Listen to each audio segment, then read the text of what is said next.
Olá, gente querida, Alice Maciel aqui, chegando com o terceiro capítulo do livro Grande Magia, da Elizabeth Gilbert, e esse capítulo se chama Permissão.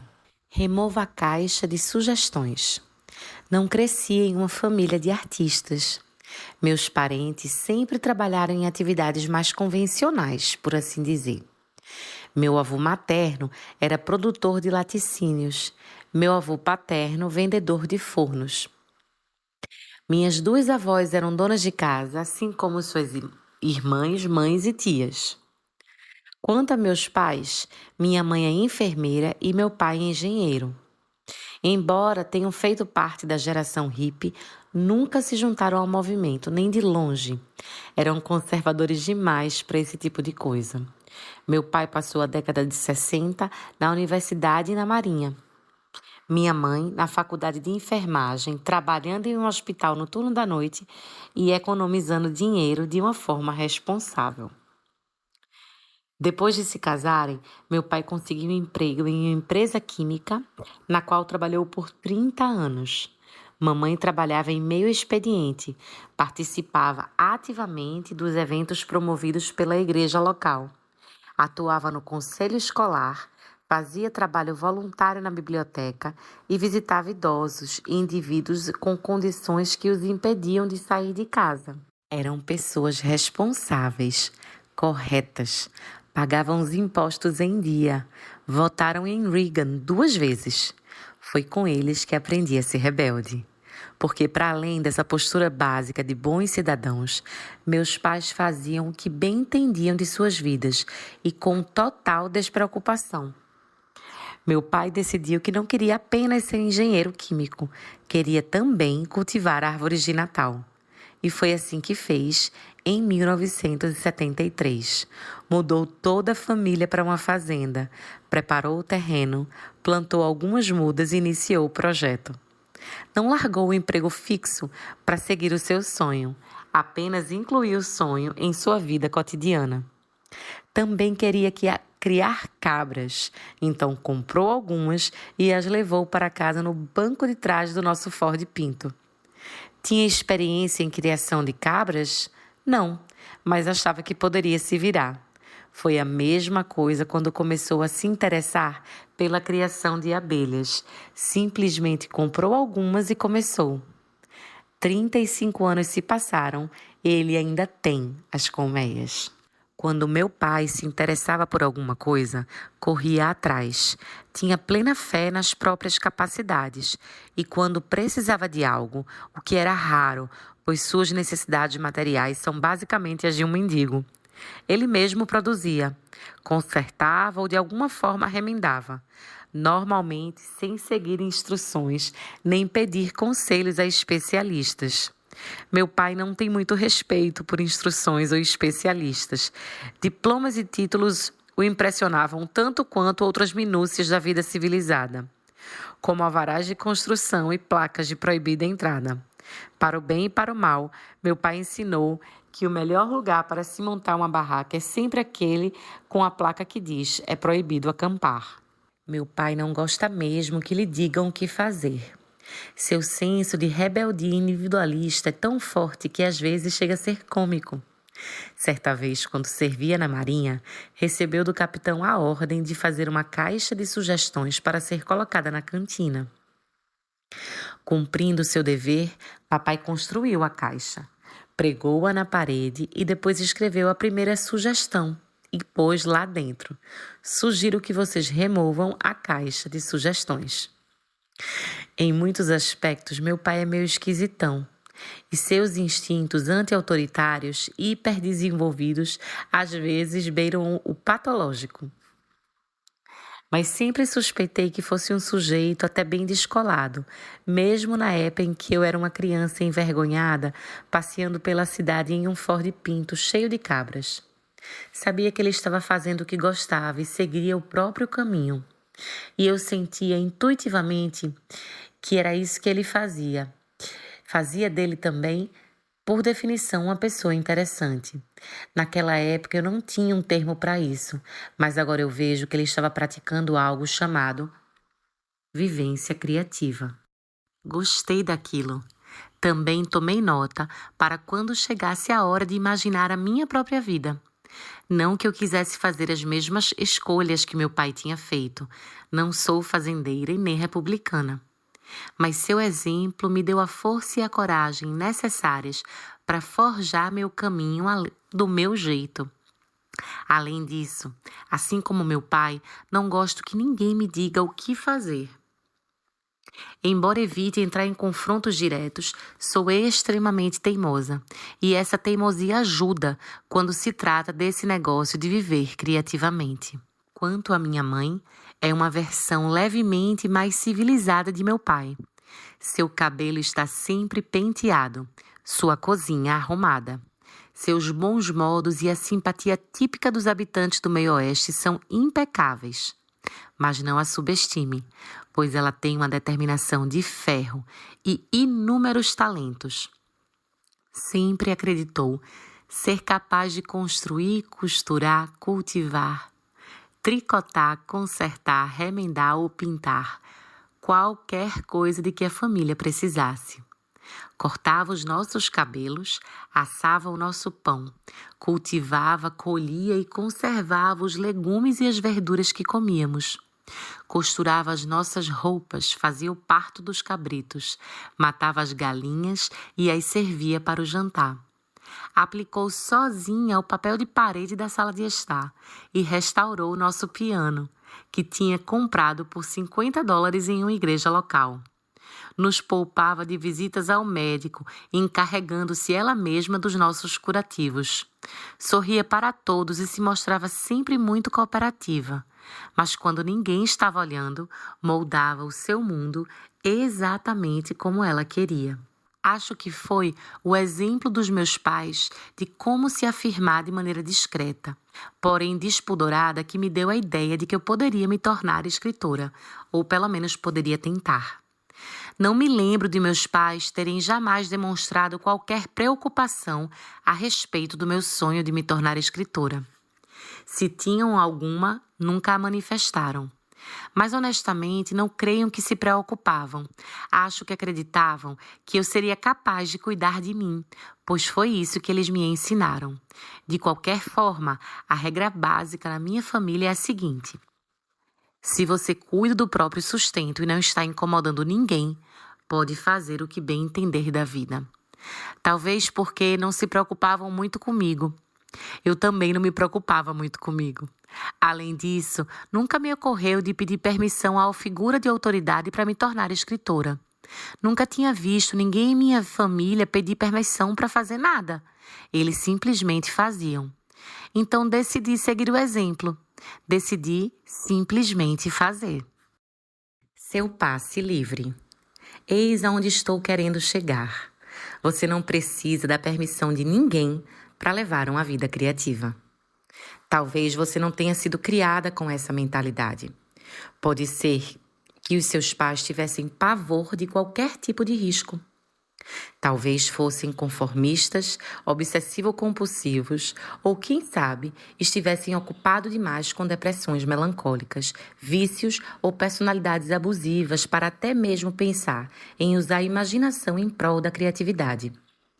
Talvez temessem o que os vizinhos diriam.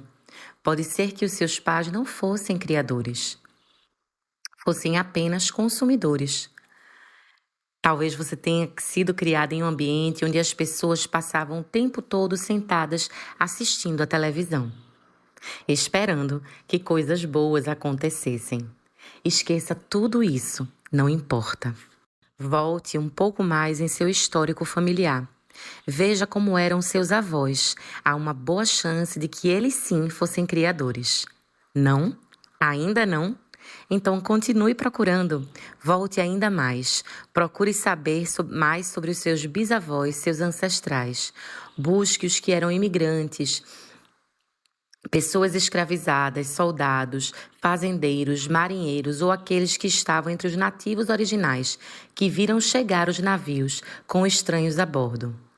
Se procurar o bastante, acabará encontrando pessoas que não eram meras consumidoras, que não ficavam sentadas esperando passivamente que as coisas lhe acontecessem. Acabará encontrando pessoas que passarão a vida produzindo. E é daí que você vem. É daí que vimos todos nós. Nós, humanos, já somos seres criativos há muito tempo. Há tempo suficiente de forma consistente o bastante para que possamos concluir que esse é um impulso totalmente natural. Para pôr a história em perspectiva, considere este fato. Os primeiros indícios de arte humana reconhecível datam de mais de 40 mil anos atrás. Em contrapartida, os indícios mais antigos de agricultura humana têm apenas 10 mil anos. O que significa que, em alguns pontos da nossa história, do nosso processo evolutivo, decidimos que era mais importante produzir itens esteticamente atraentes, porém supérfluos, do que aprender como obter alimentos de maneira regular. A diversidade de nossa expressão criativa é fantástica. Entre os trabalhos artísticos mais duradouros e amados do mundo, há obras inequivocadamente majestosas. Algumas chegam a nos dar vontade de cair dos joelhos no chão e chorar, mas outras não. Às vezes, o mesmo ato de expressão artística que mexe com você, que o empolga, pode me matar de tédio.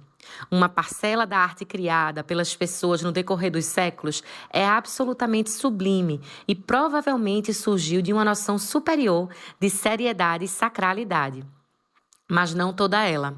Boa parte não passa de obra de gente que estava só se divertindo, deixando uma peça de cerâmica um pouco mais bonita, construindo uma cadeira melhor ou desenhando pênis nas paredes para passar o tempo. Isso também é válido. Você quer escrever um livro, compor uma canção, dirigir um filme, decorar peças de cerâmica? Você quer aprender a dançar, explorar territórios desconhecidos, quer desenhar um pênis na parede? Vá em frente. Quem se importa?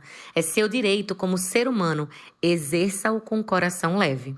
Quer dizer, leve a sério o que está fazendo, claro, mas não a sério.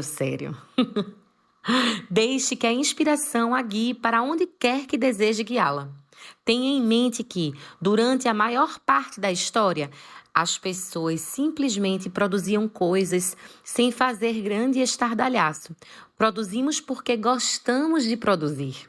Buscamos aquilo que é interessante e novo porque gostamos do interessante e do novo. A inspiração trabalha conosco, ao que parece, porque gosta de trabalhar conosco, porque os seres humanos possuem algo especial, algo a mais, algo superfluamente rico, algo que a romancista Marilynne Robinson descreveria como superabundância que é mágica. Sabe essa superabundância mágica? Pois bem, isso é a criatividade intrínseca, fervilhando de maneira discreta em seu estilo profundamente reservado. Está pensando em se tornar uma pessoa criativa? Tarde demais, você já é uma pessoa criativa. Aliás, dizer que uma pessoa é criativa é uma redundância quase cômica. A criatividade é a marca da nossa espécie. Temos os sentidos necessários à criação, a curiosidade necessária, os polegares opositores necessários. Temos o ritmo necessário, a linguagem, o entusiasmo e a conexão inata com a divindade necessários. Se você está viva, é uma pessoa criativa. Eu, você, todo mundo que conhecemos, descendemos de milhares de gerações de criadores. Decoradores, reparadores, contadores de histórias, dançarinos, exploradores, rabequistas, percussionistas, construtores, cultivadores, solucionadores de problemas, embelezadores. Esses são os nossos ancestrais comuns. Os guardiões da alta costura tentarão convencê-la de que as artes pertencem apenas a poucos eleitos, mas estão errados e, além disso, são uns chatos. Somos todas eleitas, todas criadoras por natureza. Mesmo que sua infância tenha se resumido a assistir desenhos animados, dia e noite. Em um estupor induzido por excesso de açúcar, a criatividade ainda espreita dentro de você. A criatividade é bem mais velha do que você, do que qualquer uma de nós. Seu corpo e seu ser foram perfeitamente projetados para viver em colaboração com a inspiração. E a inspiração ainda está tentando encontrar você, da mesma maneira que perseguiu seus ancestrais. Tudo isso é para dizer o seguinte: você não precisa da autorização de ninguém para levar uma vida criativa. Mas se continua achando que precisa, tome. Eu acabo de lhe dar uma. Acabo de escrevê-la no verso de uma antiga lista de compras. Considere-se plenamente autorizada. Agora, vá criar alguma coisa. Decore-se. Tenho uma vizinha que está sempre se tatuando. Seu nome é Eileen e ela faz novas tatuagens da mesma forma que eu compraria um novo par de brincos baratos. Só por fazer, porque deu na telha.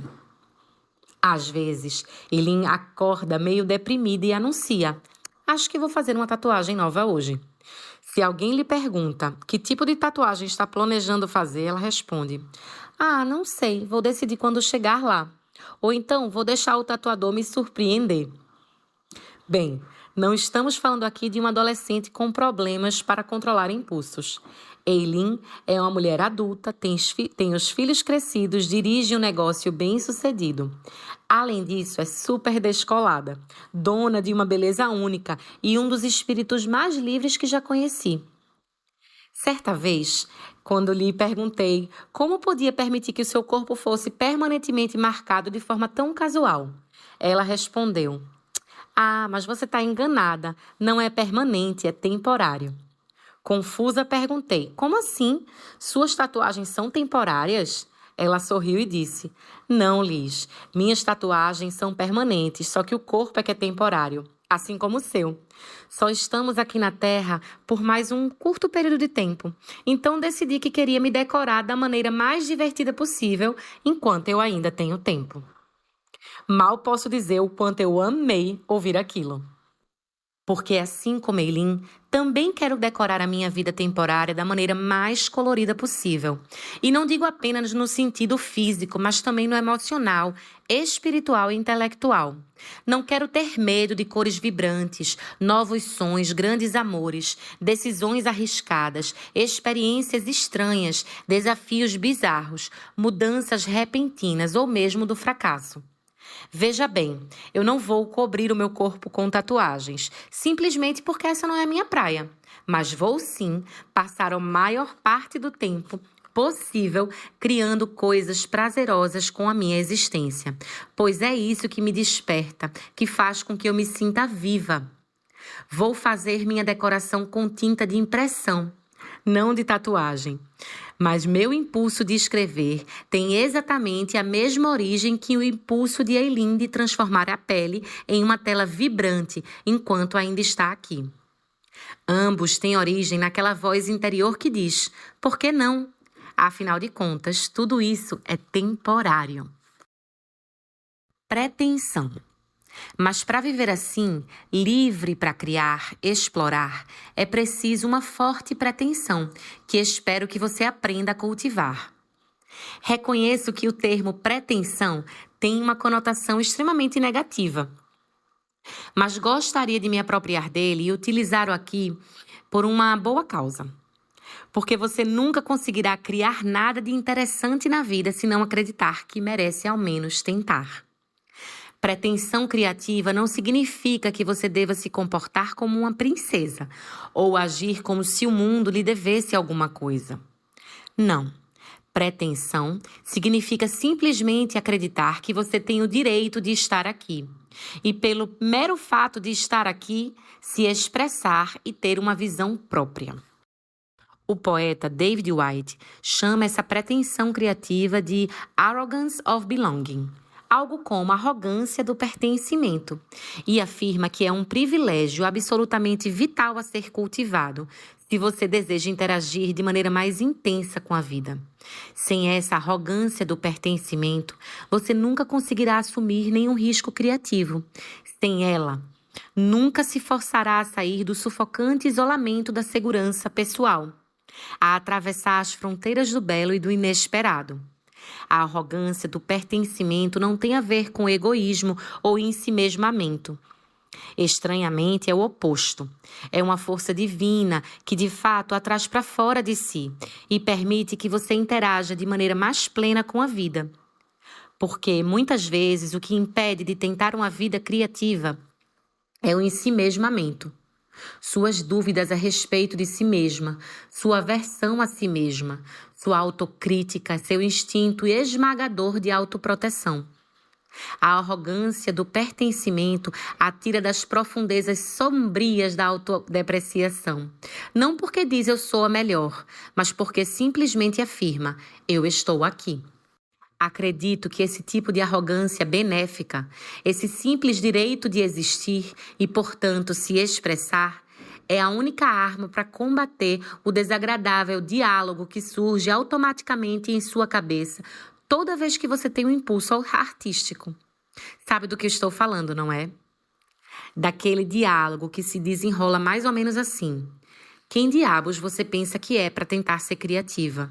Você é uma inútil, estúpida, não tem nenhum talento, nenhum propósito. Volte para o seu buraco. Ao que talvez você tenha respondido obedientemente durante toda a vida. Tem razão, sou mesmo inútil e estúpida. Obrigada, vou voltar para o meu buraco agora mesmo. Eu gostaria de vê-la ter uma conversa consigo mesma mais produtiva e interessante do que essa. Pelo amor de Deus, pelo menos se defenda. O primeiro passo para se defender o seu direito de ser uma pessoa criativa, é se definir, declarar seu propósito. Levante-se e diga-o, qualquer que seja ele. Sou escritora, sou cantora, sou atora, sou jardineira, dançarina, inventora, fotógrafa, chefe de cozinha, designer. Sou isso, aquilo e também aquilo outro.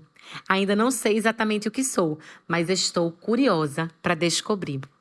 Verbalize-o. Mostre a ele que você está aí.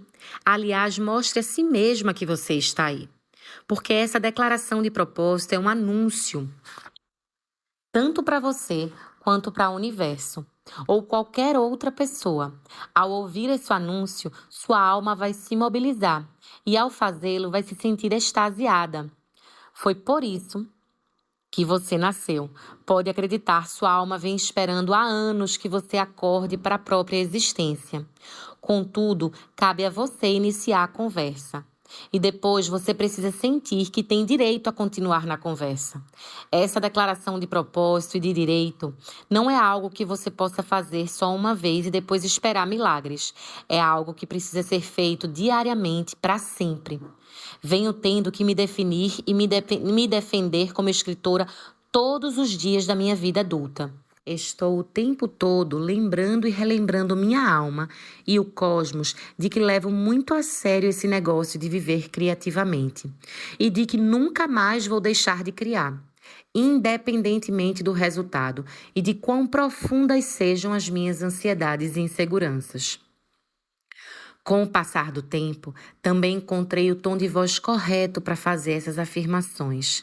É melhor ser insistente, porém afável. Repita-se, mas não seja estridente. Fale com essa voz interior mais sombria e negativa, da maneira como o negaciador de reféns falaria com um psicopata. Com calma, porém firme. Acima de tudo, nunca recue. Você não pode se dar o luxo de recuar. Afinal de contas, a vida de quem está negociando para salvar é a sua mesma. Quem diabos você pensa que é? Sua voz interior mais sombria exigirá saber.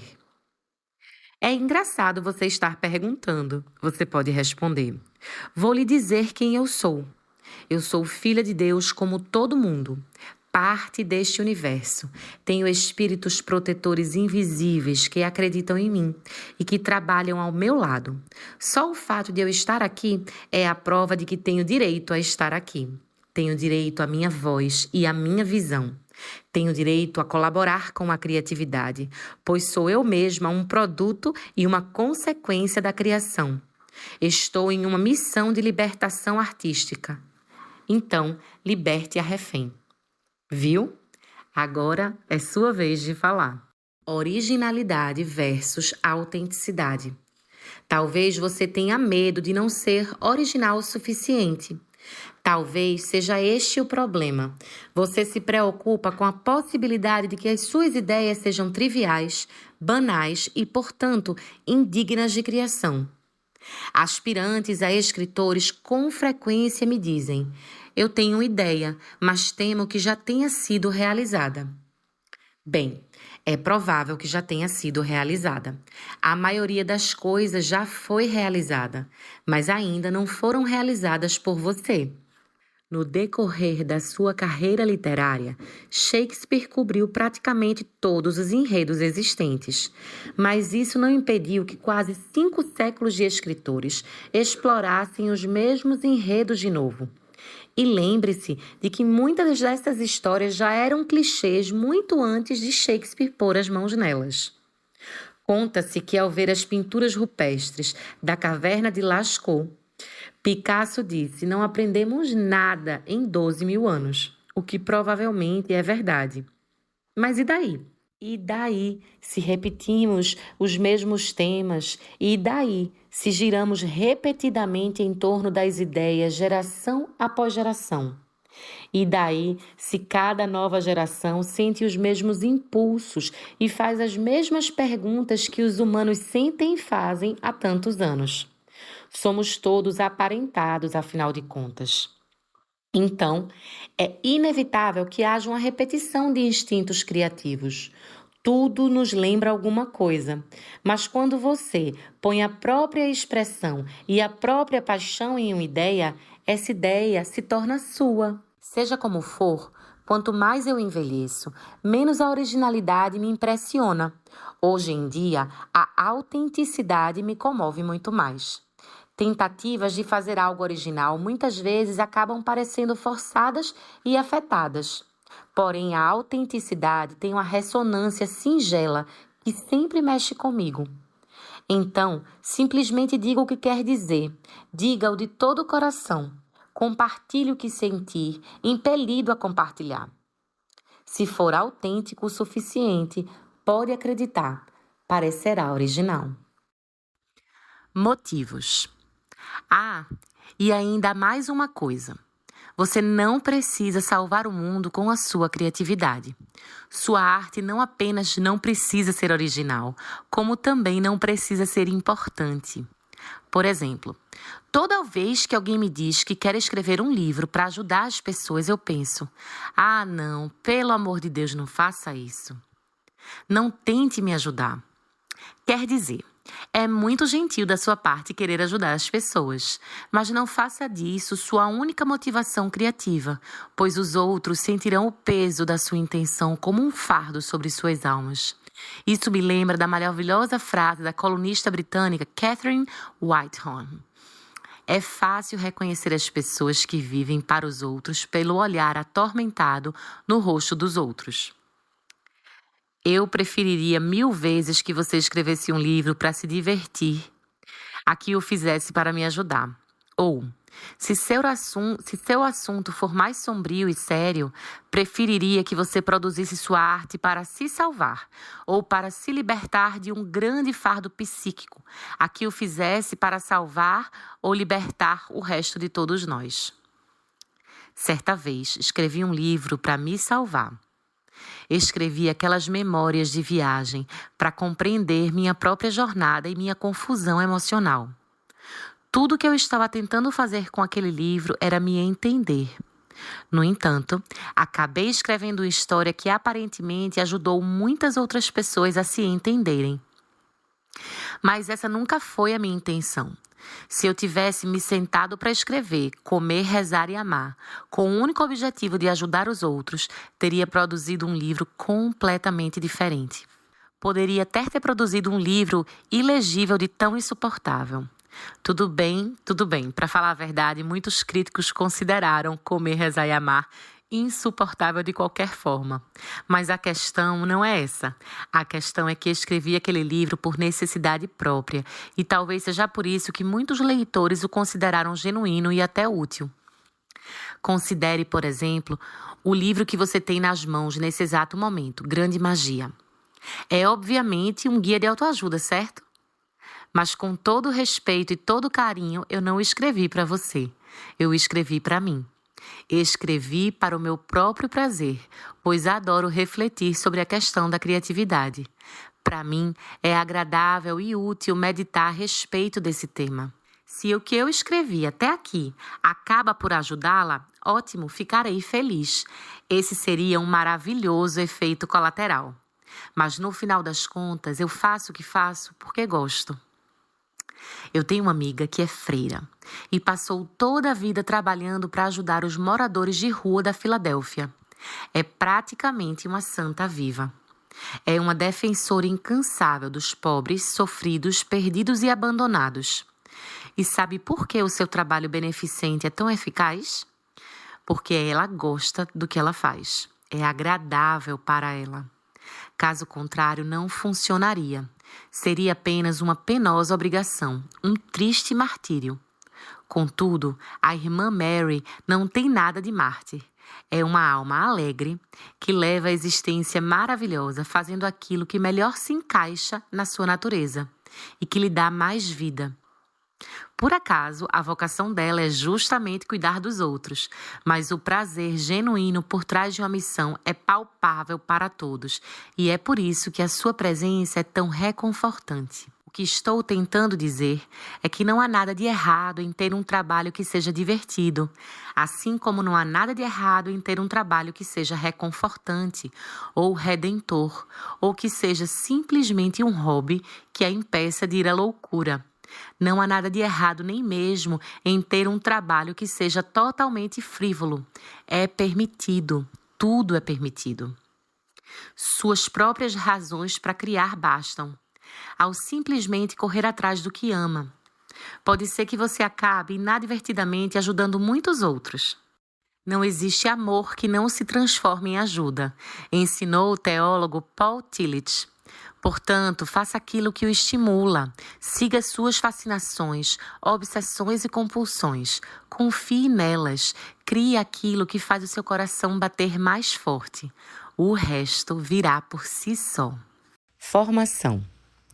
Nunca fiz pós-graduação em escrita criativa. Aliás, nunca fiz pós-graduação em nada. Formei-me em bacharel em ciência política na Universidade de Nova York, porque tinha que escolher algum curso de graduação. E ainda me sinto privilegiada por ter recebido o que considero uma excelente formação liberal em humanas, à moda antiga.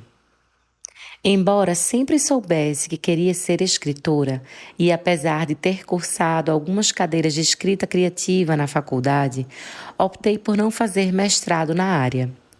Via com desconfiança a ideia de que o melhor lugar para encontrar a minha voz fosse em uma sala com 15 outros jovens escritores tentando encontrar suas vozes. Além disso, não estava muito segura do que uma pós-graduação em escrita criativa me traria. Um diploma em artes não é como um diploma em odontologia, com o qual você pode estar praticamente certa de que encontrará um trabalho na área após se formar. E embora ache importante que haja um credenciamento oficial para dentistas, bem como para pilotos de avião, advogados e até manicures, não estou convencida do que o mesmo se aplique a romancistas. A história parece concordar comigo a respeito disso. 12 escritores americanos ganharam o Prêmio Nobel da Literatura desde 1901 e nenhum deles tinha mestrado em artes.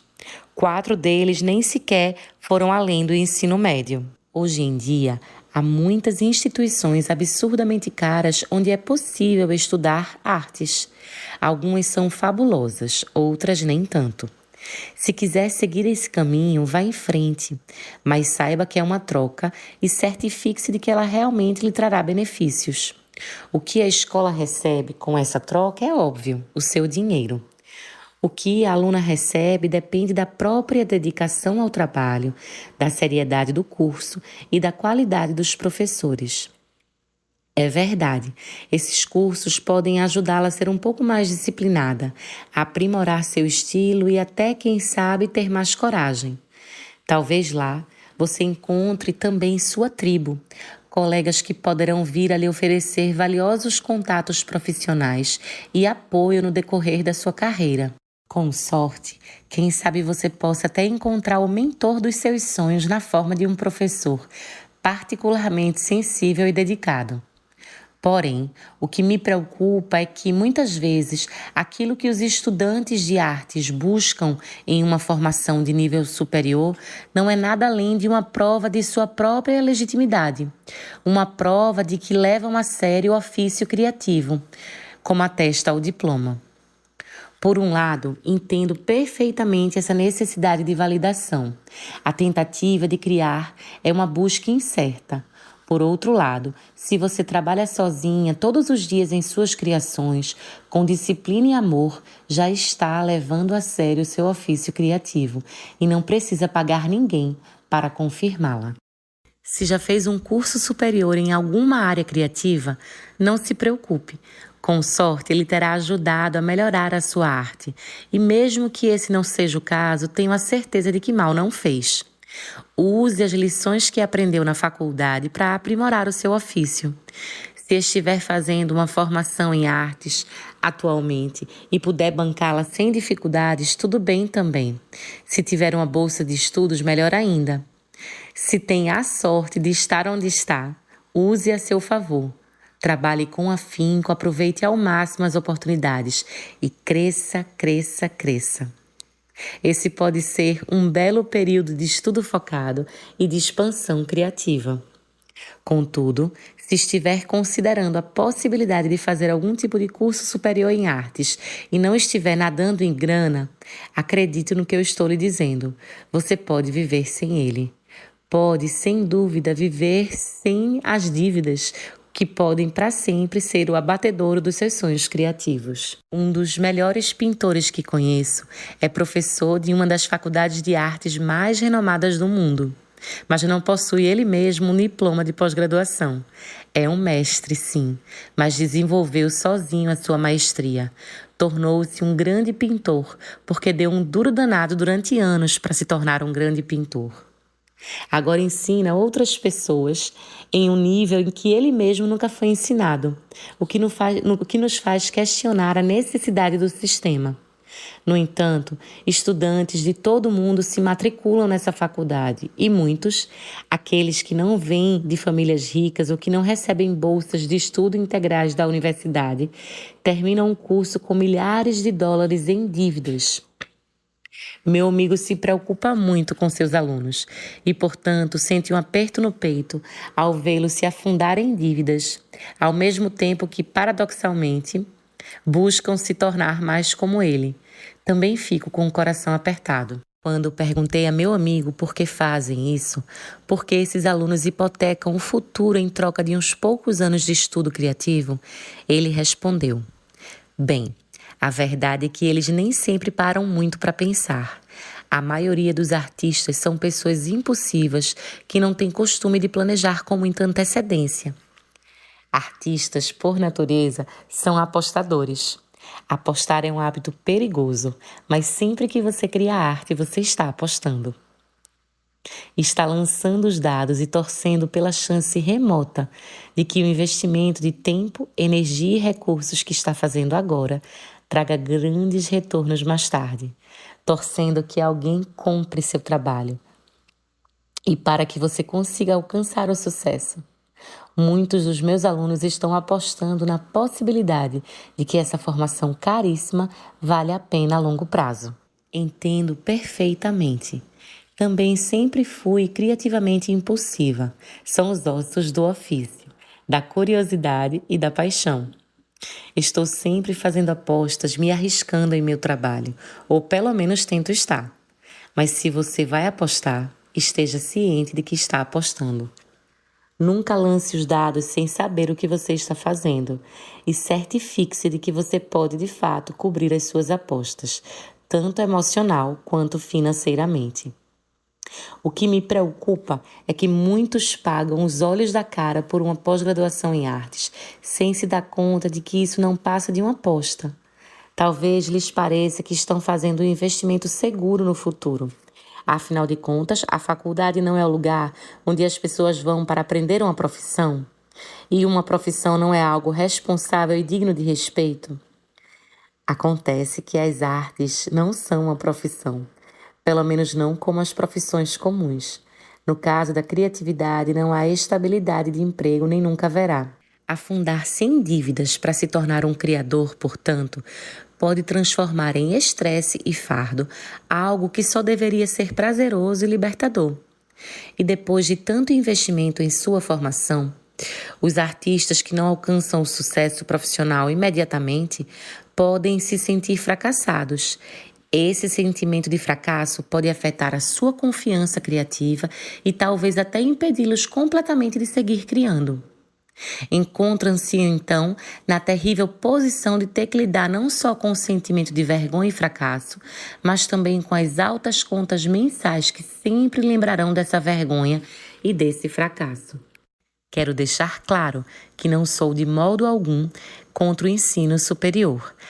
Apenas sou contra dívidas estratosféricas, sobretudo para aqueles que desejam levar uma vida criativa. E nos últimos tempos, pelo menos nos Estados Unidos, o conceito de ensino superior tornou-se praticamente sinônimo de dívidas estratosféricas. Ninguém precisa menos de dívidas do que um artista. Então tente não cair nessa armadilha. E se já caiu, tente escapar utilizando todos os meios necessários assim que puder. Liberte-se para poder uma vida livre e criativa, tal como foi concebida pela natureza para fazer. Cuide-se, é o que eu estou dizendo. Cuide-se para proteger o seu futuro, mas também a sua sanidade mental. Experimente esta outra opção. Em vez de contrair empréstimos para fazer um curso superior em artes, por que você não tenta explorar o mundo com mais coragem, mergulhar mais fundo nele, ou talvez mergulhar mais fundo e com mais coragem em si mesma? Faça uma avaliação honesta da formação que você já tem, os anos que viveu, as dificuldades que enfrentou, as habilidades que adquiriu ao longo do caminho. Se você for jovem, abra bem os olhos e deixe que o mundo a eduque ao máximo. Erga-se muito além dos livros da escola, nos advertiu Walt Whitman. Pois faço também a mesma advertência. Há muitas maneiras de aprender que não necessariamente envolvem salas de aula. E sinta-se à vontade para começar a compartilhar seu ponto de vista por meio da criatividade. Mesmo que seja apenas uma criança. Se você é jovem, você enxerga as coisas de uma maneira diferente da minha. E quero saber como as enxerga. Todos queremos. Quando olhamos para o seu trabalho, o que quer que seja, vamos querer sentir a sua juventude, aquele frescor do recém-chegado. Seja generosa consigo, nos dê essa oportunidade. Afinal de contas, já faz tempo que muitos de nós não estão mais onde você se encontra agora. Se você for mais velha, acredite que o mundo a vem educando durante todo esse tempo. Você já sabe muito mais do que pensa que sabe. Não está acabada, está meramente preparada. Após certa idade, não importa como você vem empregando o seu tempo. É muito provável que tenha se formado doutora em vivência. Se ainda está aqui, se sobreviveu até agora, é porque sabe de alguma coisa. Precisamos que você nos revele o que você sabe, o que aprendeu, o que viu e o que sentiu. Se for mais velha, existe uma boa chance de que já possua absolutamente tudo o que precisa para levar uma vida mais criativa, exceto a confiança necessária para de fato fazer o trabalho. Mas precisamos que você faça o trabalho. Jovem ou velha, precisamos do seu trabalho para enriquecer e informar as nossas próprias vidas. Então liberte-se dos seus medos e das suas inseguranças e de todas as ideias incômodas sobre o que você acredita ser necessário para obter legitimidade criativa, porque eu estou lhe dizendo que você já tem legitimidade criativa pelo simples fato de existir e de estar aqui entre nós. Seus mestres. Quer estudar com grandes mestres? É isso? Bem, você precisa encontrá-los em qualquer lugar. Eles vivem nas estantes da sua biblioteca, nas paredes dos museus, em gravações feitas décadas atrás. Seus mestres nem precisam estar vivos para ensiná-la. Nenhum escritor vivo me ensinou mais sobre enredo e caracterização do que Charles Dickens. E nem preciso dizer que nunca me sentei com ele para discutir o assunto. Tudo o que precisei fazer para aprender com Dickens foi passar anos estudando sozinha seus romances como se fossem escrituras sagradas. Depois, praticando como uma louca. Aspirantes a escritores têm essa sorte, pois escrever é e sempre foi algo muito íntimo e barato. Outras atividades criativas, é verdade, podem ser mais complicadas e mais caras. Se você quiser ser, por exemplo, um cantor de ópera profissional ou violoncelista clássico, talvez precise de um treinamento supervisionado e mais rigoroso. Durante séculos, as pessoas vêm estudando em conservatórios de música ou escolas de danças e artes. Muitos criadores maravilhosos vieram dessas instituições. Por outro lado, muitos outros não vieram. E muitas pessoas talentosas receberam toda essa magnífica formação e nunca a puseram em prática. Acima de tudo, uma coisa é verdade. Não importa que seus professores sejam fantásticos ou que a instituição de ensino seja renomada. Mais cedo ou mais tarde, você terá que fazer o trabalho sozinha. Os professores não mais estarão lá. As paredes da escola desaparecerão e você estará só. As horas que dedicará então à prática, ao estudo, aos testes e à criação dependerão apenas de você. Quanto mais cedo e mais apaixonadamente você se entregar a essa ideia de que no fim só depende de você, melhor se sairá. Os gordinhos. Quando eu tinha 20 e poucos anos, em vez de frequentar um curso de escrita criativa, trabalhei servindo mesas em uma lanchonete. Mais tarde, trabalhei em um bar. Também já fui babá, professora particular, ajudante de rancho, cozinheira, professora de escola e vendedora de brechó e livraria. Morava em apartamentos baratos, não tinha carro e usava roupas compradas de segunda mão. Trabalhava em todos os turnos, economizava meu salário, depois ia viajar por um tempo para aprender coisas novas.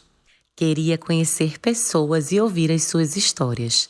Dizem que os escritores devem escrever a respeito do que sabem. E tudo que eu sabia era que ainda não sabia muita coisa. Então parti em uma busca deliberada de material. Trabalhar na lanchonete foi ótimo, pois tinha acesso a dezenas de vozes diferentes todos os dias. Mantinha 2 caderninhos no bolso traseiro. Um para o pedido dos clientes e outro para os seus diálogos. Trabalhar no bar foi melhor ainda, porque aqueles personagens quase sempre estavam levemente embriagados e, portanto, ainda mais dispostos a compartilhar suas narrativas. Trabalhando no bar, aprendi não só que todo mundo tem uma história capaz de tocar o nosso coração, mas também que todo mundo quer compartilhar essa história. Mandava meus trabalhos para diversas publicações e, em troca, recebia uma coleção de cartas de recusa. Continuei escrevendo, apesar das rejeições. Trabalhava em meus contos sozinha no quarto e também em estações de trem, escadarias, bibliotecas, parques e nos apartamentos de vários amigos, namorados e parentes. Enviava cada vez mais trabalhos para diferentes editoras e era sempre rejeitada. Não gostava das cartas de recusa, quem gostaria? Mas pensava a longo prazo. Minha intenção era passar a vida toda em comunhão com a escrita e ponto final. E como as pessoas da minha família vivem para sempre, eu tenho uma avó de 102 anos, achei que, aos 20 e poucos, era cedo demais para começar a entrar em pânico e achar que meu tempo estava acabando. Sendo assim, os editores podiam me rejeitar quanto quisessem. Eu não iria a lugar nenhum. Sempre que recebia essas cartas de recusa, portanto, permitia que meu ego dissesse em voz alta para quem quer que tivesse assinado: pensa que conseguem me desanimar? Ainda tenho mais uns 80 anos para vencer você pelo cansaço.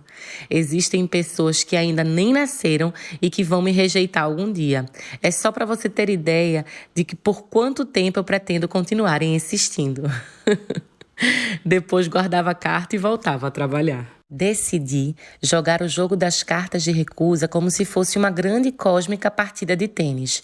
Alguém me lançava uma recusa e eu a bati imediatamente por cima da rede, enviando o trabalho para outra editora naquela mesma tarde. Minha política era: você joga para mim, eu rebato diretamente para o universo. Sabia que tinha que fazer assim, pois ninguém publicaria meu trabalho para mim. Não tinha nenhum defensor, nenhum agente, nenhum patrono, nenhum contato. Não só não conhecia ninguém que tivesse um emprego no mundo editorial, como também não conhecia quase ninguém que tivesse um emprego, qualquer que fosse. Sabia que ninguém bateria um dia em minha porta e diria: ouvíamos dizer que aqui mora uma jovem escritora muito talentosa, cujos trabalhos nunca foram publicados. Gostaríamos de ajudá-la a progredir em sua carreira. Não. Eu precisava me promover. Então foi o que fiz, repetidamente. Lembro-me de ter a clara sensação de que nunca conseguiria vencê-los pelo cansaço. Aqueles guardiões sem rosto e sem nome do portal que eu incansavelmente sitiava. Talvez nunca cedessem. Talvez nunca me deixassem entrar. Talvez minha estratégia nunca funcionasse. Não importava. Não desistiria de jeito nenhum do meu trabalho, só porque não estava funcionando, entre aspas. A questão não era essa. Eu sabia que as recompensas não poderiam vir de resultados externos. Tinha de vir de uma alegria de desintrincar o trabalho em si e da consciência pessoal de que eu havia escolhido o caminho da devoção e estava sendo fiel a ele. Se algum dia tivesse a sorte de ser paga pelo meu trabalho, ótimo. Mas enquanto isso não acontecesse, sempre poderia conseguir dinheiro de outras formas. Existem muitas maneiras nesse mundo de ganhar dinheiro suficiente para levar uma vida boa bastante. Tentei várias delas e sempre consegui me virar bem. Eu era feliz. Eu era uma completa desconhecida, mas era feliz. Economizava meus salários, fazia viagens, tomava notas. Visitei as pirâmides do México e tomei notas. Pegava ônibus nos subúrbios de Nova Jersey e tomava notas. Fui ao leste europeu e tomei notas. Ia a festas e tomava notas. Fui ao Wyoming, trabalhei como cozinheira em um rancho e também tomei notas. Ainda antes de completar 30 anos, reuni alguns amigos que também queriam se tornar escritores e começamos nossa própria oficina literária. 2 vezes por mês, nos reuníamos por várias horas e líamos fielmente os trabalhos uns dos outros. Por razões que já não me recordo, nós nos intitulávamos Os Gordinhos. Era a oficina literária mais perfeita do mundo, pelo menos a nossos olhos. Havíamos selecionado os participantes cuidadosamente, impedindo assim que os estraga-prazeres que costumam aparecer em muitas dessas oficinas pisassem nos nossos sonhos. Estabelecíamos prazos e incentivávamos uns aos outros a enviar os trabalhos às editoras. Passamos a conhecer as vozes e as dificuldades de cada um dos participantes e ajudávamos uns aos outros a trabalhar para superar os nossos obstáculos. Comíamos pizza e ríamos. A oficina dos gordinhos era produtiva, inspiradora e divertida. Era um lugar seguro, onde podíamos criar, explorar e expor nossas vulnerabilidades. E era totalmente grátis. Exceto a pizza, claro. Mas você entendeu onde eu estou querendo chegar, certo? Podemos fazer esse tipo de coisa nós mesmas. Werner Herzog intervém. Tem um amigo na Itália que é cineasta independente. Há muitos anos, quando era um jovem revoltado, escreveu uma carta para seu herói, o grande diretor alemão Werner Herzog. Nela, meu amigo abriu o coração, reclamando com Herzog como sua carreira estava indo mal.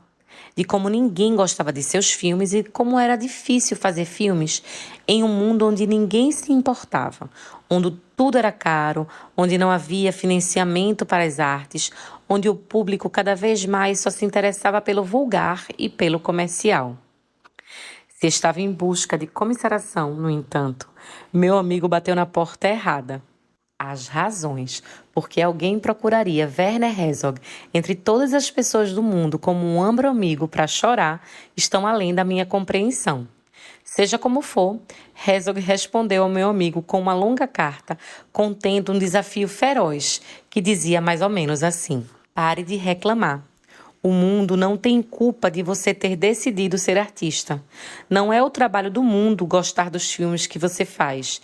E, sem dúvida, ele não tem nenhuma obrigação de financiar os seus sonhos. Ninguém está interessado. Se precisar, roube uma câmera, mas pare de reclamar e volte ao trabalho.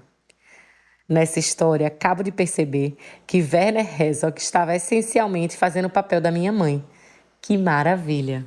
Meu amigo emoldurou a carta e a pendurou sobre a escrivaninha e fez muito bem, porque, embora a advertência de Herzog possa ter parecido uma repreensão, não foi. Foi uma tentativa de libertação. Para mim, é um enorme ato de amor humano lembrar uma pessoa de que ela pode alcançar coisas por si só, de que o mundo não lhe deve nada, nenhuma recompensa, e de que ela não é tão frágil e capenga quanto talvez acredite ser. Esses lembretes podem parecer duros e muitas vezes não queremos ouvi-los, mas é uma simples questão de amor próprio. Há algo de magnífico em incentivar alguém a finalmente encontrar o amor próprio, especialmente quando se trata de criar algo novo e corajoso. Em outras palavras, aquela carta foi o passe livre do meu amigo. Ele voltou a trabalhar. Um truque. Pois então, eis um truque. Pare de reclamar. Confie em mim e confie também em Werner Herzog. Existem muitas boas razões para parar de reclamar, se você quiser levar uma vida mais criativa. Para começar, é irritante. Todo artista reclama. Então, esse é um assunto chato e batido. Levando em consideração o volume de reclamações da classe artística, seria de imaginar que essas pessoas foram condenadas às suas vocações por um ditador maligno. Não que escolheram seu trabalho de livre e espontânea vontade, de coração aberto. Em segundo lugar, é claro que é difícil criar. Se não fosse, todo mundo estaria criando e não seria algo tão especial e interessante. Em terceiro lugar, ninguém presta atenção de fato às reclamações dos outros, porque estamos todos focados demais em nossas próprias tribulações. Então, basicamente, você está falando para as paredes. Em quarto lugar, e acima de tudo, você está espantando a inspiração. Toda vez que você reclama de como é difícil e cansativo ser criativo, a inspiração se afasta um pouco mais de você. Ofendida. É quase como se a inspiração jogasse as mãos para o alto e dissesse: ei, foi mal, amigo. Não tinha me dado conta de que a minha presença o incomodava tanto. Pode deixar que eu vou procurar outro sócio. Já senti esse fenômeno em minha própria vida. Toda vez que começava a reclamar, percebi que minha autocomiseração batia a porta na cara da inspiração, deixando a sala fria, pequena e vazia. Sendo assim, decidi, ainda jovem, tomar o seguinte caminho. Comecei a dizer a mim mesma que gostava do meu trabalho. Declarei gostar de todos os aspectos dos meus empreendimentos criativos, da agonia e do êxtase, do sucesso e do fracasso, da alegria e do constrangimento, dos períodos de seca, da labuta, dos tropeços, das confusões e de toda a estupidez da coisa. Ousei até dizer isso em voz alta. Disse ao universo e a quem mais quisesse ouvir que estava empenhada em levar uma vida criativa, não para salvar o mundo como um ato de protesto, para ficar famosa ou para me tornar parte do cânone, para desafiar o sistema, para mostrar aos filhos da mãe, para provar à minha família que eu era digna, nem como uma forma profunda de catarse emocional terapêutica, mas simplesmente porque eu gostava. Então tente dizer assim: eu gosto da minha criatividade. E quando o disser, Certifique-se que não seja da boca para fora. É possível que você deixe muita gente de cabelo em pé. Acredito que gostar de coração do que se faz é a única postura realmente subversiva que ainda se pode adotar como um indivíduo criativo hoje em dia. É um ato de insubordinação, pois quase ninguém se atreve a falar em voz alta do prazer criativo, por medo de não ser levado a sério como artista. Então fale, seja o esquisitão que ousa se divertir. No entanto, o melhor de tudo é que ao afirmar que você sente prazer em seu trabalho, você atrai inspiração. Você ficará grata ao ouvir essas palavras saindo da sua própria boca, porque a inspiração, assim como todos nós, gosta de ser apreciada. Ela entreouvirá seu prazer e enviará ideias como recompensa pelo seu entusiasmo e lealdade. Mais ideias do que você jamais conseguiria usar. Ideias suficientes para 10 vidas. Categorizações. Alguém me disse no outro dia: você afirma que podemos ser todos criativos, mas as pessoas não têm talentos e habilidades inatas completamente diferentes? Tudo bem, todos podemos fazer algum tipo de arte, mas somente alguns de nós podem ser realmente excelentes, certo? Não sei, e honestamente nem quero saber. Nem sequer me dou o trabalho de pensar na diferença entre a arte superior e a arte inferior. Sou capaz de pegar no sono e dormir com a cara no prato de jantar se alguém começa a discursar sobre distinção acadêmica entre a verdadeira maestria e a mera técnica. Certamente não quero jamais declarar com confiança que esta pessoa está destinada a se tornar um artista importante enquanto aquela outra deveria desistir. Como posso saber?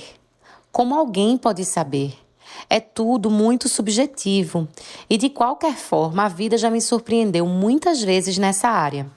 Por um lado, já conheci pessoas brilhantes que não criaram absolutamente nada com os seus talentos. Por outro, há pessoas por quem não dei nada, em uma atitude arrogante, e que mais tarde me comoveram com a majestade e a beleza dos seus trabalhos. Isso foi para mim uma lição de humildade e me ensinou a não julgar o potencial dos outros nem descartar ninguém. Então lhe imploro que não se preocupe com essas definições e distinções, está bem? Elas só a deixarão deprimida e perturbada. Precisamos que você esteja o mais leve e despreocupada possível para continuar criando. Quer você se considere brilhante ou um zero à esquerda, faça o que precisa fazer e compartilhe com o mundo. Deixe que os outros a categorizem como quiserem. Pode ter certeza que o farão, pois é isso que as pessoas gostam de fazer. Na verdade, a categorização é algo que as pessoas precisam fazer para se sentirem mais tranquilas, para sentir que estão dando algum tipo de ordem ao caos da existência. Sendo assim, as pessoas vão enquadrá-la em todo tipo de categorias. Vão chamá-la de gênia, fraude, amadora, impostora, aspirante ultrapassada, supérflua, estrela em ascensão ou mestra da reinvenção. Podem elogiá-la ou depreciá-la. Podem dizer que você não passa de uma mera escritora de um gênero só, de uma mera ilustradora de livros infantis, de uma mera fotógrafa comercial, de uma mera atriz de teatro amadora, de uma mera cozinheira, de um mero músico de final de semana, de uma mera artesã, de uma mera pintora de paisagens ou o que quer que seja, não importa. Deixe que as pessoas tenham suas opiniões. Mais do que isso, deixe que as pessoas sejam apaixonadas por suas opiniões. Assim como somos apaixonadas, eu e você, pelas nossas. Mas nunca se iluda a ponto de acreditar que precisa da bênção ou mesmo da compreensão de alguém para fazer o seu próprio trabalho criativo. E se lembre sempre de que os julgamentos das pessoas não são da sua conta. Finalmente, se lembre de W.C. Fields. Ele dizia a respeito precisamente assim: o importante não é como os outros a chamam, e sim os nomes aos quais você responde. Aliás, nem se preocupe em responder. Continue fazendo o seu trabalho. Casa dos Espelhos. Escrevi um livro que acidentalmente se tornou um enorme best-seller e durante alguns anos foi como se eu estivesse morando na casa dos espelhos de um parque de diversões. Acredite, nunca tive a intenção de escrever um best-seller. Mesmo que tentasse, eu não saberia como. Um bom exemplo disso é o fato de eu ter escrito 6 livros, todos com a mesma paixão e o mesmo esforço, e 5 deles decididamente não terem sido enormes best-sellers. Sem dúvida, não senti enquanto escrevia Comer, Rezar e Amar que estava produzindo o maior trabalho da minha vida ou o mais importante. Só sabia que, para mim, escrever algo tão pessoal era diferente de tudo que já havia feito. Imaginei que as pessoas fossem zombar do livro por ser tão sincero, mas o escrevi mesmo assim, porque, por razões pessoais, precisava escrevê-lo. E também estava curiosa para ver se conseguiria transpor no papel de uma maneira adequada as minhas experiências emocionais. Nunca me ocorreu que os meus pensamentos e sentimentos pudessem se cruzar de maneira tão intensa com os pensamentos e sentimentos de tantas outras pessoas. Vou lhe contar uma história que você vai ver que eu não tinha a menor noção enquanto escrevi o livro do sucesso que ele faria. Durante uma dessas viagens narradas em Comer, Rezar e Amar, me apaixonei por aquele brasileiro chamado Felipe, com quem agora eu sou casada. Em determinado momento, pouco depois do início do nosso namoro, perguntei se ele se importaria se eu escrevesse a respeito dele em minhas memórias. Ele disse: "Bem, depende. O que está em jogo?" "Nada", eu respondi. Acredite, ninguém leu os meus livros. Mais de 12 milhões de pessoas acabaram lendo aquele livro. E porque tanta gente o leu e tanta gente discordou dele, em determinado momento, Comer, Rezar e Amar deixou de ser um livro propriamente dito e tornou-se aquela imensa tela na qual milhões de pessoas puderam projetar as suas emoções mais intensas. Essas emoções iam desde o ódio absoluto até a adulação cega. Recebi cartas dizendo: "Odeio tudo a respeito de você", e outras que diziam: "Você escreveu a minha Bíblia". Imagine se eu tivesse tentado criar uma definição de mim mesma com base em qualquer uma dessas reações. Eu não tentei. E essa é a única razão pela qual Comer, Rezar e Amar não me tirou do meu caminho como escritora. Graças à profunda convicção que sempre tive de que os resultados do meu trabalho não têm muito a ver comigo. Só posso me encarregar de produzir a obra em si. Já é trabalho suficiente. Me recuso a assumir tarefas adicionais como tentar policiar o que os outros pensam a respeito dos meus livros depois que eles deixam a minha escrivaninha. Além disso, me dei conta de que seria absurdo e imaturo da minha parte esperar que eu tivesse direito à voz, mas as outras pessoas não. Se posso expressar a minha verdade interior, então meus críticos também podem expressar as deles. Nada mais justo. Afinal de contas, se você se aventurar a criar algo e compartilhar sua criação com o resto do mundo, é possível que provoque acidentalmente algum tipo de reação. Esta é a ordem natural da vida, o eterno inspirar e expirar de ação e reação. Mas você definitivamente não tem controle sobre a reação, mesmo quando essa reação é pura e simplesmente bizarra. Um dia, por exemplo, uma mulher me abordou em uma livraria e disse: "Comer, Rezar e Amar mudou minha vida. Você me inspirou a largar meu marido violento e me libertar. Tudo por causa daquele momento, no seu livro, aquele que você descreve como conseguiu uma ordem judicial de afastamento contra o seu ex-marido, porque estava cansada da violência dele e não queria mais tolerar aquilo."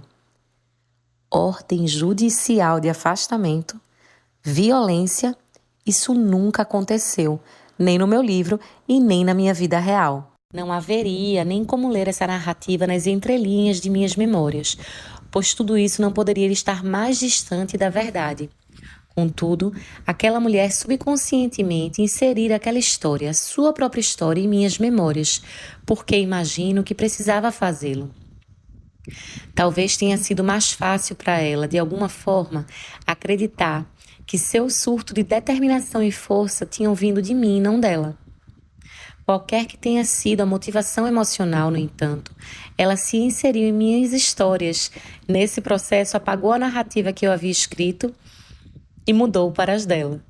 Por mais estranho que possa parecer, acho que ela tinha todo o direito de fazer isso. Acho que a mulher tinha o direito de interpretar o meu livro como quisesse. Depois que ele caiu em suas mãos, afinal, tudo nele passou a pertencer a ela e não mais a mim. Reconhecer essa realidade de que a reação não pertence a você é a única maneira sã de criar. Se as pessoas gostarem do que você criou, ótimo. Se ignorarem, que pena. E se o interpretarem de maneira errada, não se preocupe. E se simplesmente odiarem o que você criou? Se o atacarem com críticas mordazes, insultarem sua inteligência, difamarem seus motivos e arrastarem seu nome pela lama? Apenas sorria e sugira, da maneira mais educada que puder, que vão fazer sua própria arte, pô, e continue fazendo a sua.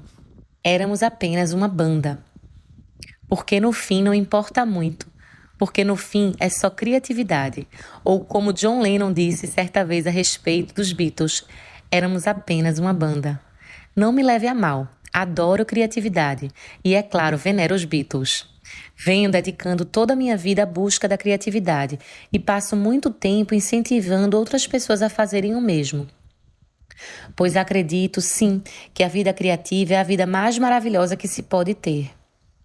Alguns dos meus momentos mais transcendentes ocorreram durante episódios de inspiração ou enquanto testemunhava as magníficas criações de outras pessoas. E sim, acredito piamente que nossos instintos artísticos têm origens mágicas e divinas.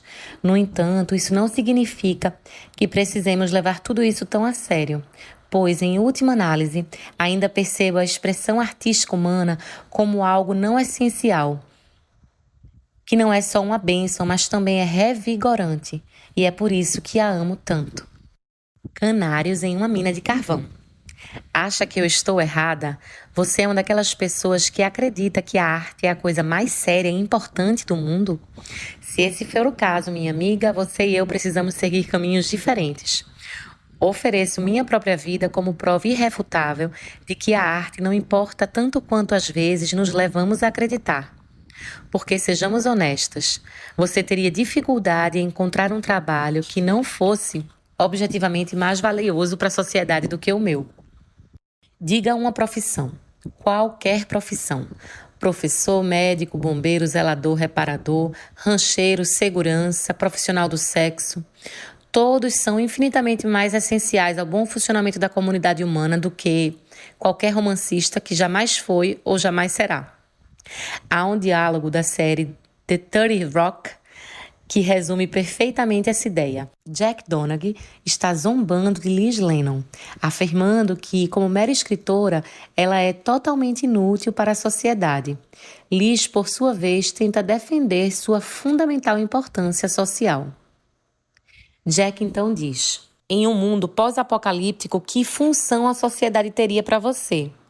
Liz responde: bardo viajante. E Jack, desdenhoso, diz: canário em mina de carvão.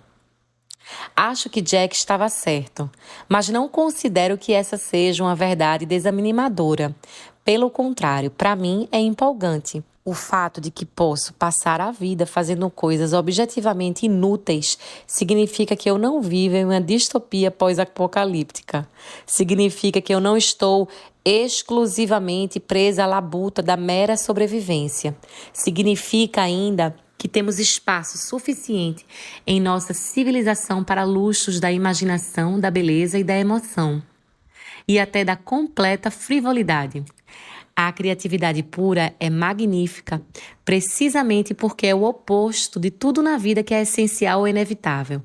Comida, abriga, remédios, ordem social, responsabilidades comunitárias, familiares, doença, perda, morte, impostos. A criatividade pura é mais que uma necessidade, é uma dádiva, é a cobertura do bolo. Nossa criatividade é um bônus extravagante e inesperado do universo. É como se todos os deuses e anjos tivessem se reunido e dito: sabemos que não é fácil viver aí embaixo como ser humano. Aqui, tomem alguns prazeres.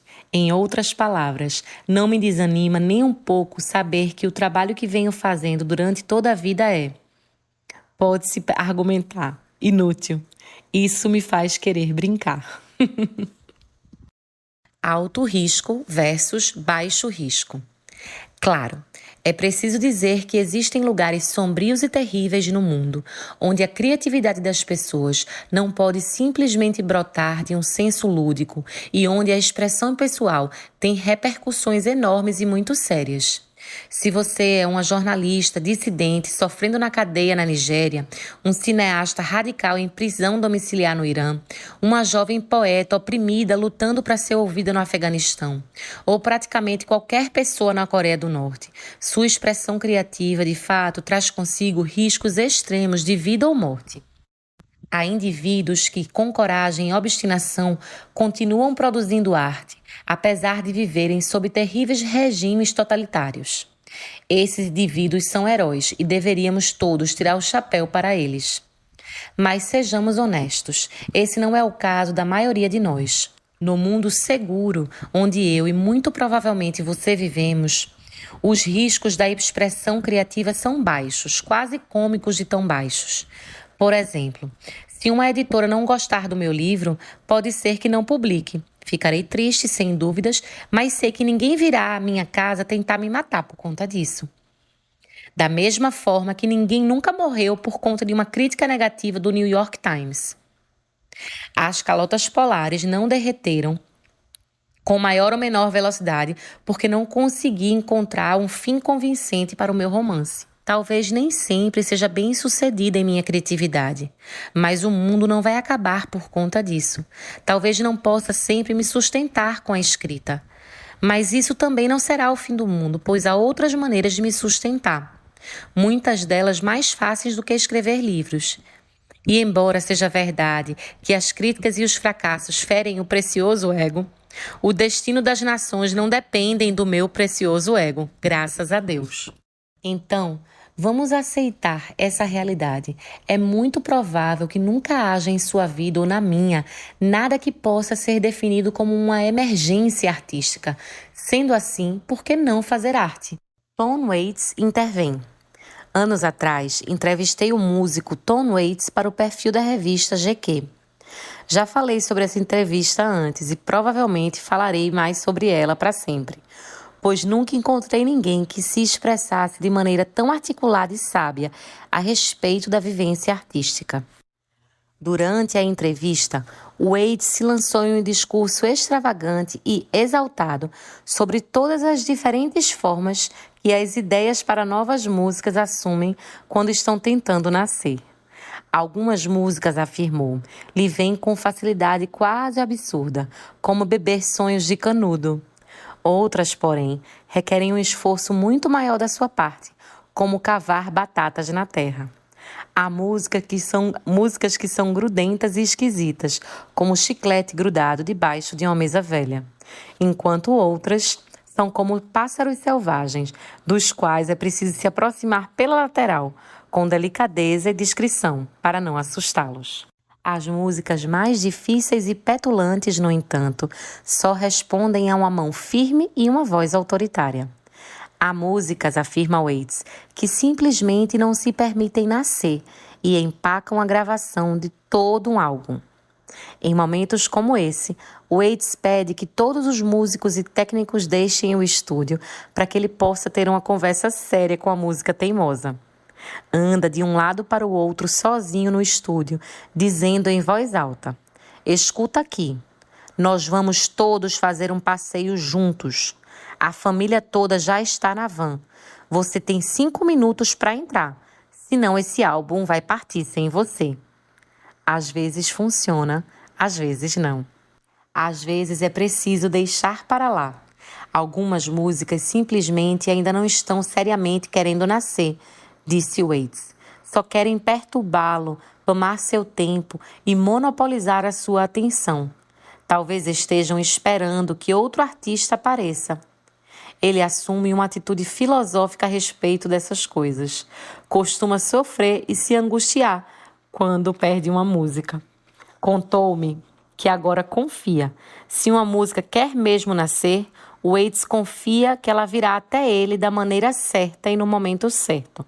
Caso contrário, a manda embora, sem ressentimentos. Vá perturbar outra pessoa. Diz a música irritante que não quer ser música. Vá perturbar o Leonard Cohen. Com o passar dos anos, Tom Waits finalmente começou a permitir-se lidar com a criatividade de maneira mais leve, sem tanto drama, sem tanto medo. Muito dessa leveza, diz ele, veio de observar os filhos crescerem e de ver sua total liberdade de expressão criativa. Notou que eles se sentiam plenamente no direito de criar músicas o tempo todo e, quando as terminavam, jogavam fora, como pecinhas de origami ou aviõezinhos de papel. Então cantavam a próxima música que chegava até eles pelo canal da inspiração. Nunca pareciam se preocupar com a possibilidade de que o fluxo de ideia pudesse desaparecer. Nunca se estressavam a respeito de sua criatividade e nunca competiam contra si mesmos. Apenas viviam confortavelmente com a sua inspiração, sem questioná-la. Waits tinha sido o oposto disso como criador. Contou-me que lutou profundamente com a criatividade durante a juventude, pois, como muitos jovens sérios, queria ser visto como importante, significativo, denso. Queria que o seu trabalho fosse melhor que o das outras pessoas. Queria ser complexo e intenso. Houve angústias, tormento, bebedeira, noites escuras da alma. Estava perdido no culto do sofrimento artístico, mas dava a esse sofrimento outro nome: dedicação. Contudo, observando os filhos criarem de maneira tão livre, Waits teve uma epifania. Na verdade, nada daquilo era tão importante. Percebi que, como compositor, disse-me, a única coisa que faço, na verdade, é criar joias para enfeitar a mente dos outros. A música nada mais é do que a decoração da imaginação, e só. Essa conclusão, afirmou Waits, pareceu-lhe abrir portas. Compor tornou-se menos doloroso depois disso. Criação de joias mentais. Que trabalho legal. Isso, basicamente, é o que todos nós fazemos. Todos nós que passamos os dias produzindo coisas interessantes sem nenhuma razão lógica específica. Como criador, você pode produzir o tipo de joia que quiser para a mente das pessoas ou simplesmente para a sua própria mente. Pode criar obras provocativas, agressivas, sagradas, ousadas, tradicionais, honestas, devastadoras, divertidas, brutais, fantásticas, mas no final das contas não passa de criação e de joias mentais. É só decoração e isso é glorioso, mas sem dúvida não é nada pela qual vale a pena sofrer, está bem? Então relaxe um pouco, é o que eu estou sugerindo. Tente relaxar. Caso contrário, de que adianta ter todos esses maravilhosos sentidos? O paradoxo central. Em suma, portanto, a arte é totalmente insignificante e também, contudo, profundamente significativa. É um paradoxo claro, mas somos todos adultos aqui e acho que podemos lidar com isso. Acho que podemos todos ter em mente ao mesmo tempo duas ideias mutuamente contraditórias, sem que as nossas cabeças explodam. Então vamos tentar.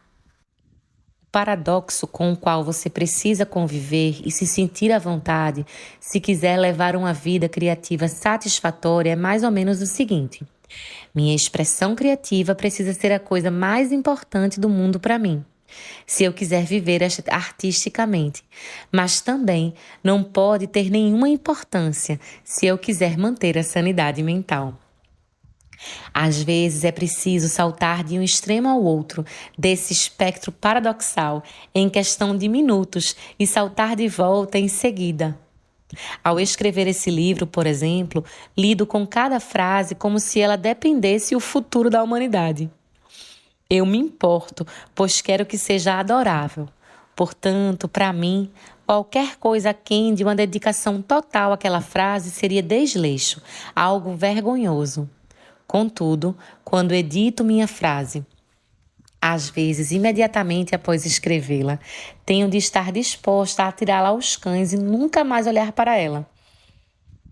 A menos que, claro, eu decida que preciso daquela frase novamente. E neste caso, é necessário cavar seus ossos, ressuscitá-la e mais uma vez enxergá-la como sagrada. Importa e não importa. Abra espaço em sua cabeça para esse paradoxo. O máximo de espaço possível. Abra mais espaço ainda, você vai precisar. Depois, entre no fundo desse espaço, o mais fundo que você puder, e crie absolutamente o que quiser criar. Não é da conta de mais ninguém.